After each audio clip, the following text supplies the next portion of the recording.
Hi, I'm Laura Meier-Schmitz with Mulberry Business Solutions. I just wanted to check in with you today because I've been really excited to have a lot of opportunity recently to chat with new business owners or people who are thinking about starting their business. So I wanted to give you a few of the top tips that I always give when people are either about to start a business or they kind of already did and need to catch up a little bit. And it doesn't always start with accounting. It doesn't always start with a QuickBooks file. It starts first with get your EIN. Create your entity and get your EIN so that you have some sort of distinction between you, the person who maybe owns things and has a whole life, and you, the business that operates. And so you want to have some distinction between those two entities, and your EIN number and having a formal entity that's recognized by the government is the first step in doing that. It's very easy. Don't believe the people who say that you need to pay them to get you registered. You just don't. It's very easy. Go to the website. You might pay a very small fee to register, but that's it. You're not going to have to pay some third party to organize it all for you. Get your EIN so that you are a distinctly different entity.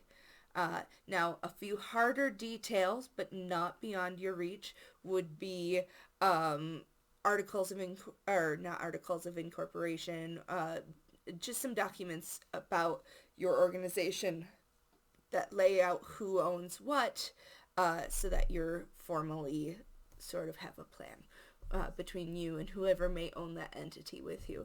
Then the next thing that stems from having your EIN, this is important step number 2, is take that EIN number to your bank.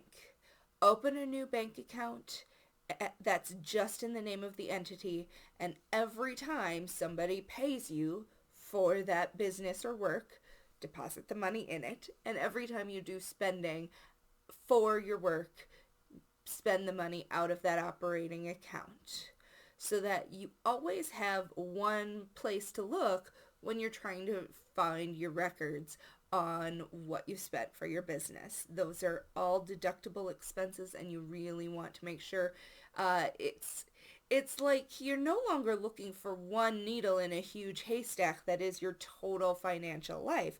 You're really just looking for the pile of needles, and you've been piling them up over here as opposed to keeping them in with the rest of your business or with the rest of your personal transactions. So those are the bigger steps to making sure that you're just laying the beginning groundwork to having your own business, even before you think about other functions. Those are the very first tiny baby steps to get started. And the other thing that I do try to share with a lot of business owners is we do a lot of driving for our business often. And when you own your business, that mileage is deductible. And I always find that using an app called Mile IQ is the best way for me to track my mileage. It's called Mile IQ.